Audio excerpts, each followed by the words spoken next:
কারণে আমনে গাইজ এখানে মিটিং এ বলাইছি। আমাগো কেউ বাগে কুরবানি নিতে চায় না। কি খারাপটা আমার মধ্যে আছে? আমি অফিস দিয়ে কি করি, একটা ফাইল সই করাইলে আমাকে কিছু দেয়, হাত দিয়া দেয় ঘুষ। এবার ঘুষ না, ওটা হাত দিয়া।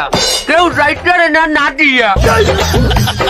তোমার ইনকাম আর আমার ইনকামের মধ্যে বহুত ব্যস্ত আছে। হ্যাঁ এটা আমি জানি। তোমার না সুদ খোর, আমি না। ওটা হন্টে খারাপ হুনাই মুনাফা খাও আর নীলুফা খাও, আর সুদ তো সুদ আর পাপ হেমালা পাপ। এই জন্য সুদখোর আর ঘুষখোর পাশাপাশি বসার প্ল্যান বাইরে গেছে।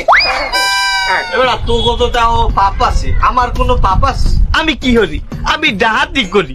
তাছাড়া এই কুরবানিতে আমি কুরবানিতে মুদেরকে স্পেশালি 2 জন ইমামের বাসায় আমি ডাহাতি করছি।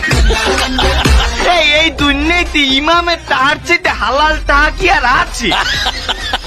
এরপরে ওরা আমার কুরবানিতে নেয় নাই। আমার ইনকামও 100% হালাল। আমি কোনোদিন হারাম খাই না।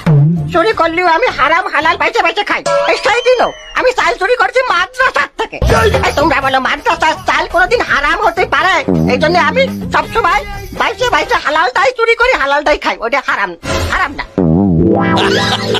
অগো কথা অনুসারে অগো কোনোটা হারাম নাই। হারাম হইলাম তুমি আর আমি। আমার হিসেবে তো আমার অগলগ কুরবানি আমাকে হয়।